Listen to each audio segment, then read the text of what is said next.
बाजार में लगातार तीसरे दिन तेजी, निफ्टी 18,100 के पार, सेंसेक्स भी करीब 350 पॉइंट ऊपर। आरआईएल, इन्फोसिस, टीसीएस और आईसीआईसीआई बैंक की तरफ से जोश। Nifty bank mid cap index में भी उछाल। मीडिया को छोड़कर सभी सेक्टर्स में खरीदारी। आईटी और मेटल इंडेक्स में सबसे ज्यादा उछाल। एनर्जी, रियल एस्टेट, फार्मा और ऑटो शेयर्स में भी चमक। वेटेज घटाने पर एमएससीआई का फैसला टलने से अदानी ग्रुप के शेयर्स में रौनक। अदानी टोटल गैस में 17 दिनों की भारी गिरावट के बाद अब ऊपर की तरफ रुझान। अदानी ट्रांसमिशन में भी लौटी खरीदारी। 5 सेशन से लगातार लोअर सर्किट पर था शेयर। विंडफॉल टैक्स में कटौती से ओएनजीसी 3% ऊपर। रिलायंस में भी जोश। एटीएफ और डीजल एक्सपोर्ट पर भी विंडफॉल टैक्स कम हुआ।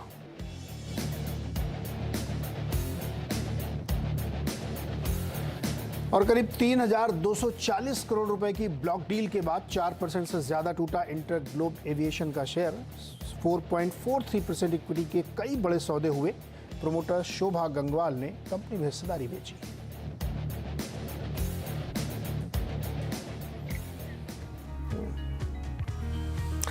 पचासी पॉइंट ऊपर निफ्टी और 82 पॉइंट ऊपर बैंक निफ्टी। आज के मेहमान है सर्वेंद्र श्रीवास्तव और जो हमारे साथ स्टूडियो में है। ये क्या बैंक निफ्टी निफ्टी एक ही तरीके से चल रहे हैं दोनों? बहुत बहुत नमस्कार नीरज जी। देखिए अभी जैसे अभी हम डिस्कस कर रहे थे कि थोड़ा विरोधाभास है कि दोनों साइकोलॉजिकल मार्क जो थे, निफ्टी का 18,000 और बैंक निफ्टी का 42,000, तो ये दोनों में निफ्टी ने चाल पहले दिखा ली है। तो ऐसा लग रहा है कि कहीं निफ्टी में ब्रेकआउट होने की संभावनाएं बन रही हैं। डे 1 है, एक चीज़ हमको ये मान के चलनी पड़ेगी कि हम 9 हफ्ते से गिर रहे थे, तो ये 10वां हफ्ता है जहां पहली बार वीकली चार्ट्स में अगर आप देखेंगे तो lower top lower bottom formations जो थे उसमें पहली बार ये हो रहा है कि पिछले वीक का हाई निकाल के ये इस वीक में भी हम चल रहे हैं। आज थर्सडे है और कल फ्राइडे, तो अगर बंद आ गया तो डेफिनेटली आप ये बोलेंगे कि जो ये 8-9 हफ्तों की गिरावट थी ये डेफिनेटली निफ्टी में क्लियरली वो टर्न होती हुई। कहाँ का बंद आपको सही लगेगा? खुश रहेंगे आप? नहीं, देखिए ये तो लेवल्स 18,000 के बड़े खुशी वाले ही हैं। अगर 18,000 के ऊपर बंद होता है, 18,100 के ऊपर, तो आई थिंक क्लियर कट ये आपको ये बताएगा बाजार की भाई पिछले वीक के हाई के ऊपर बंद हो रहे हैं। और मैं जो चार्ट्स देखता हूँ वो एक्सपायरी वाले देखता हूँ। थर्सडे वाले दिन मेरा वीकली बन जाता है, बाकी लोग सब फ्राइडे को चार्ट कंप्लीट करते हैं। बट मैं कह हम पुराने जब से हम वलन देख रहे हैं तो वलन से हम चार्ट देखते हैं, मतलब थर्सडे टू वलन, मतलब थर्सडे की एक्सपायरी होती है, that is the emotional point. तो हम अपना वीकली चार्ट थर्सडे को खत्म कर लेते हैं। पहले भी अगर आप बाजार में जब आप देखेंगे जब ब्याज बदला चलता था, एलबीएम चलता था, तो हमेशा हम जो वलन वाला डे होता था, बीएससी का अलग चलता था, एनएससी का अलग चलता था, तो जो वलन वाला जो डे होता है जिस दिन पोजीशंस रोल होती है, that is the most emotionally high charge point of the day of the week और ऑफ द मंथ। तो ये जो वीकली एक्सपायरी जहां से चालू हुई, तो मेरे हिसाब से थर्सडे वो इमोशनल पॉइंट होता है निफ्टी बैंक निफ्टी के लिए, जहां पे प्रॉफिट लॉस दिया जाता है फाइनली।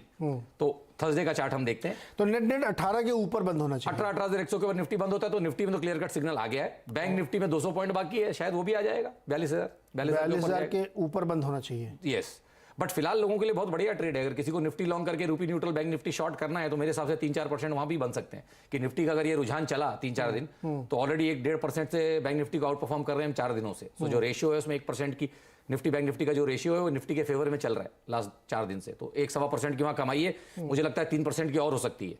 तो अगर किसी को रूपी न्यूट्रल करना है तो वो भी कर सकता है, जहां पे निफ्टी आप लॉन्ग रहेंगे और बैंक निफ्टी आप शॉर्ट रहेंगे रूपी न्यूट्रल, और 2.5 से 3% आपके और बन सकते हैं। इस पूरे पेयर में आपको 1.25% का स्टॉप लॉस भी लगाना पड़ेगा अगर किसी को करना है तो। ओके, तो ये बहुत दिनों बाद बुलिश हुए आप सर। 8 हफ्ते के बाद पहली बार बाजार चल रहा है तो हम बुलिश होंगे।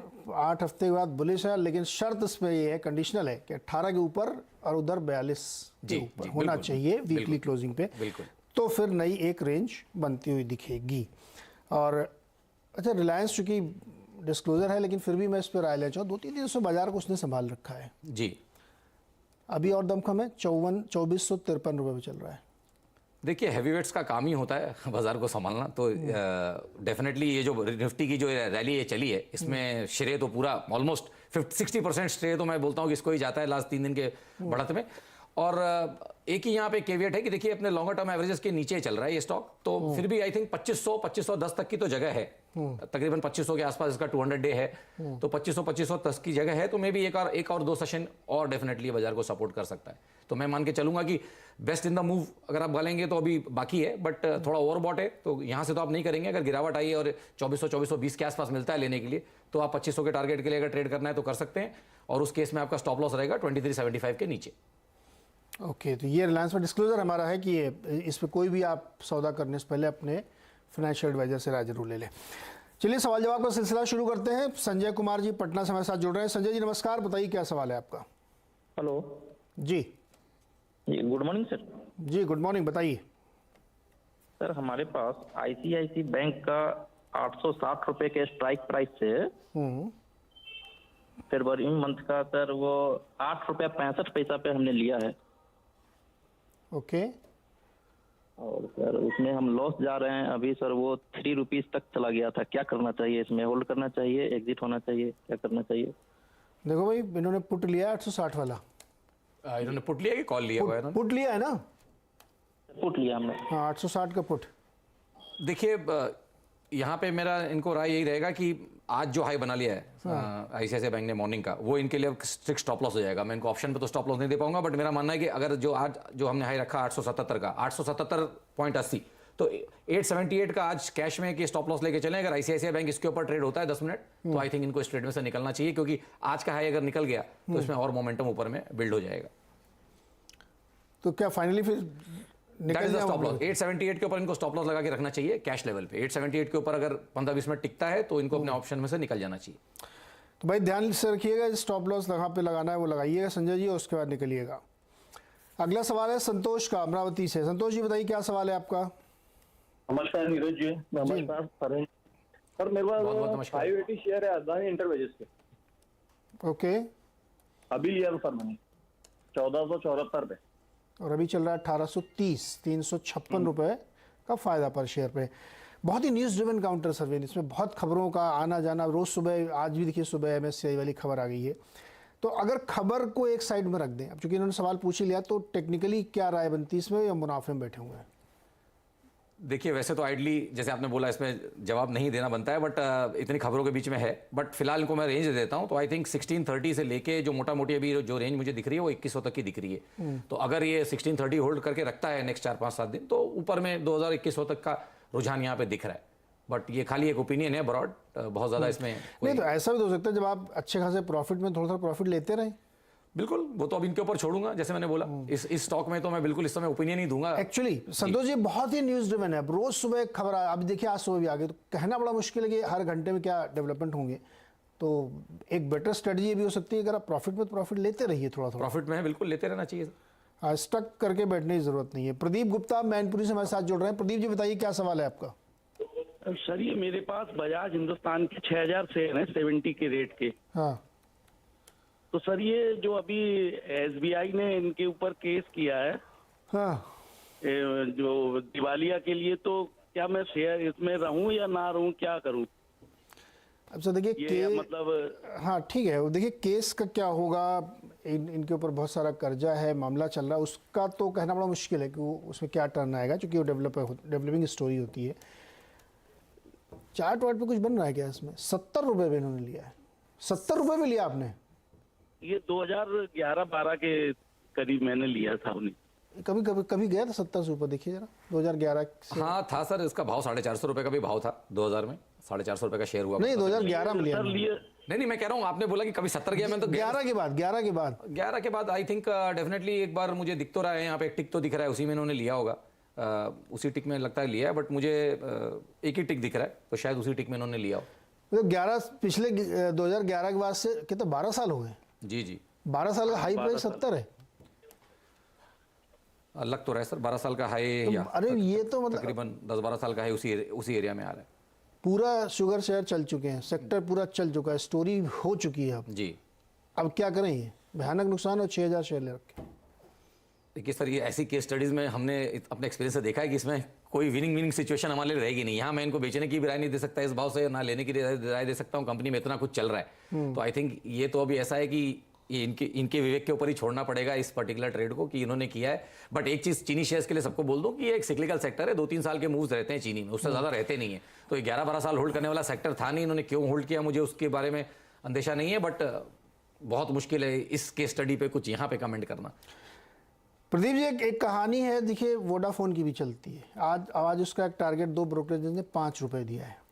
जहाँ पे बहुत सारे इश्यूज खड़े हो जाए ना सर, उस पर बहुत ज़्यादा देर तक रुके रहने का ये रिस्क लेने का बहुत बार फ़ायदा नहीं होता। बहुत बार हो भी सकता है, मुझे नहीं पता कह सकता मैं, लेकिन ऐसे में बहुत ज़्यादा आप 70 रुपये से आप लेके खड़े हैं, इतना नीचे नीचे आपने कभी काटा नहीं, और अब 13 रुपये का बताइए, 56 रुपये पर शेयर का लॉस है आपको। अब आप बेच देंगे तो आपने नुकसान अपना फिक्स कर दिया, नहीं बेचेंगे तो आगे ये 2 रुपये भी हो सकता है और 200 रुपये भी हो सकता है, कहना बड़ा मुश्किल है। अब तो ये बिल्कुल सही कह रहे हैं सरवेंद कि अपने विवेक पर आप तय करें जी जी बिल्कुल कि अब इसको आपको क्या करना। अगर पैसे की बहुत ज़रूरत नहीं तो पड़े रहने दीजिए, फिर अब इतना जुआ खेल ही लिया थोड़ा और हाँ अब क्या करें। आपने अगर बेच दिया तो आपने लॉस फिर बुक कर लिया। नहीं, लेकिन ये कोविड के लो में क्या कर रहे थे, कोविड के लो में 2 रुपए का भाव था इसका, 2.5 रुपए का, थोड़ा अगर वहां लेते तो शायद एवरेज नीचे आता। एवरेज नीचे आता। खैर अभी इसका जवाब बड़ा कठिन है, इसमें कुछ कहना इसमें बड़ा मुश्किल, क्योंकि सब न्यूज़ ड्रिवन काउंटर ये सब बहुत बुरी तरीके से फंसे हुए हैं मामले में। अगला सवाल है संजीव शर्मा का देहरादून से। संजीव जी नमस्कार, बताइए क्या सवाल है। Good morning sir. जी गुड मॉर्निंग। सर मेरा सवाल 2 शेयर्स को लेके है। एक मेरे पास धन लक्ष्मी बैंक है 1200 शेयर 22.70 पर, जिसको 2 महीना हुआ लिया हुआ, और एक शेयर है मेरे पास वक्रांगी 1765 शेयर है 43.70 पे। बताइए सरवेंद जी। देखिए दोनों में से जो इनका बेहतर सेटअप है वो तो डेफिनेटली धनलक्ष्मी बैंक में है। और यहाँ पे मैं यही बोलना चाहूँगा कि देखिए जब फ्लेवर बहुत ज़्यादा चला उसी स्विंग में इन्होंने ले लिया। थोड़ा जब बहुत ज़्यादा किसी चीज़ का फ्लेवर हो तो थोड़ा पेशेंस रखेंगे तो हमेशा नीचे के भाव से लेने मिलता है। यहाँ पे मैं इनको यही बोलूँगा कि अपने लॉन्गर टर्म एवरेज के आसपास है, बढ़िया है। यहाँ पे ओवरऑल ट्रेंड जो चला है अभी लास्ट महीने 1.5 महीने में उसी को पचा रहा है। उसी का एक तकरीबन एक 40% रिट्रेसमेंट हो गया। जो मूव चला था 10 रुपये से लेकर तकरीबन 26 रुपये तक। तो आई थिंक ट्रेड में बने रहे हैं। लॉन्ग टर्म एवरेजेस के 15-16 के आसपास हैं। आई थिंक 14-40 के स्टॉप लॉस थे आई थिंक धनलक्ष्मी बैंक में, तो बने रहे। और जहाँ तक वक्रंगी की बात रही तो वो कोरोलरी वैसे ही हो गई जो अभी हमने बजाज हिंदुस्तान पे बात की कि मोटा मोटी अगर आप देखें तो ये भी उसी तरह का सेटअप बन रहा है कि गिरते ही जा रहा है स्टॉक, और अभी ऑल टाइम लो के आसपास 24 रुपये के आसपास चल रहा है, मतलब लास्ट 4-5 साल के अगर मैं देखूँ लोस तो जी। तो अब यहाँ से फिर थोड़ा इनको राय देना इस मामले में मुश्किल है कि इस क्वांटिटी का क्या करें जिसमें है। आई थिंक इसी में बने रहें, बट एक चीज़ तो क्लियर है कि उछालों में यहाँ से निकलने की कोशिश करें। ये बहुत क्लियर है, सेटअप में दिख रहा है। और मे भी उछाल इनके भाव के बहुत ज़्यादा आसपास नहीं आ पाएगा, फिर भी 42 से 45 रुपये का लेवल अगर आता है तो बेच के निकल 12 से 18 महीने में तो बेच के निकले।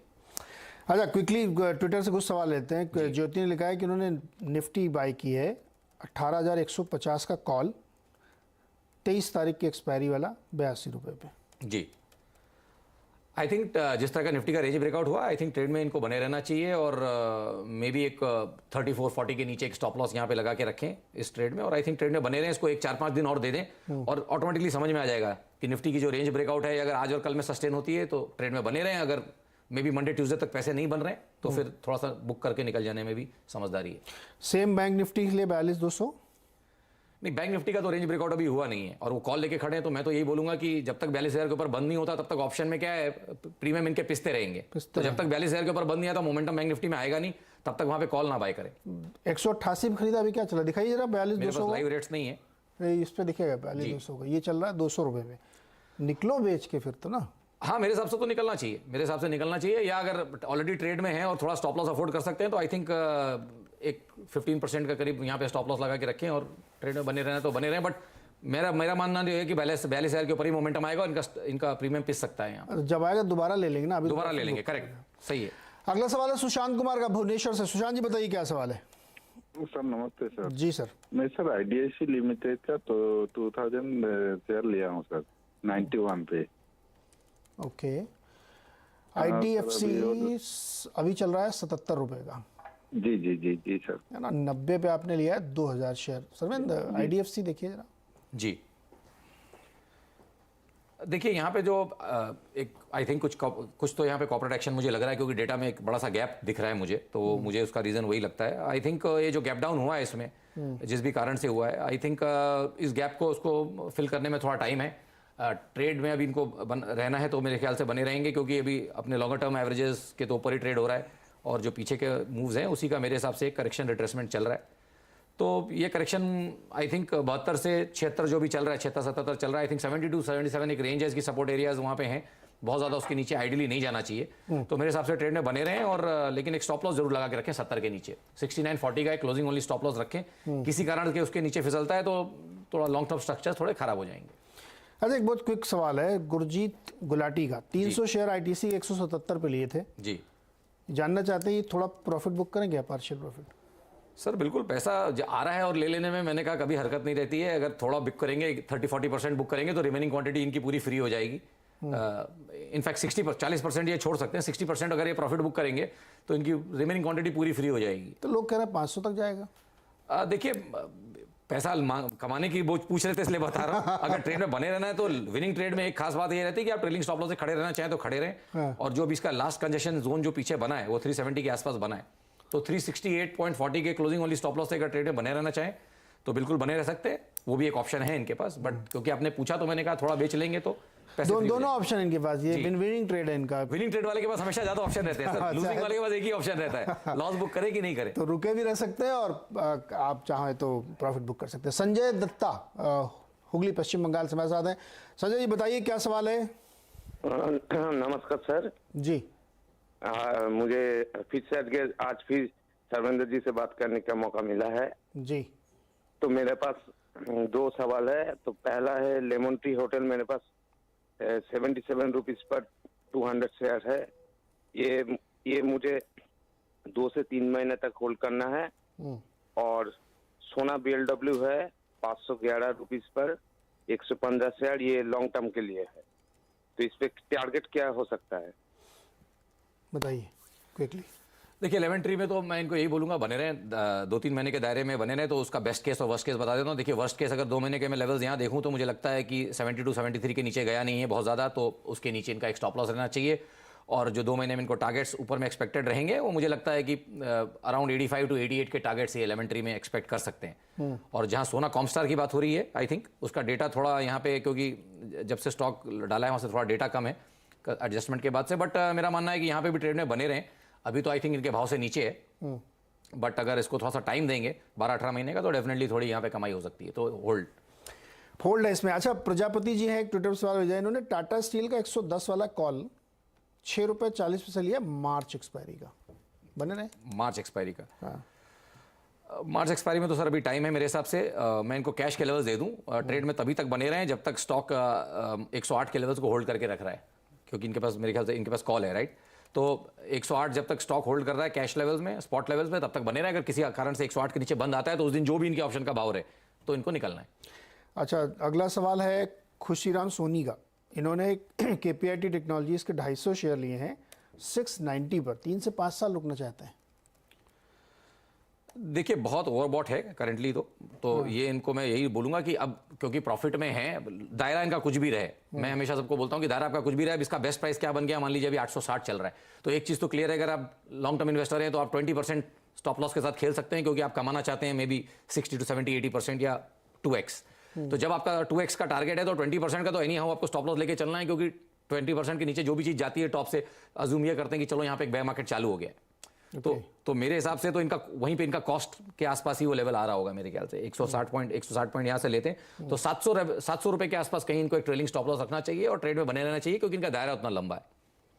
तो मेरे हिसाब से बने रहिए और 700 रुपए के आसपास नजर रखिएगा इसमें। करेक्ट। संजीव जी हैं इंदौर से। संजीव जी नमस्कार, सरवेन जी से सवाल पूछिए अपना।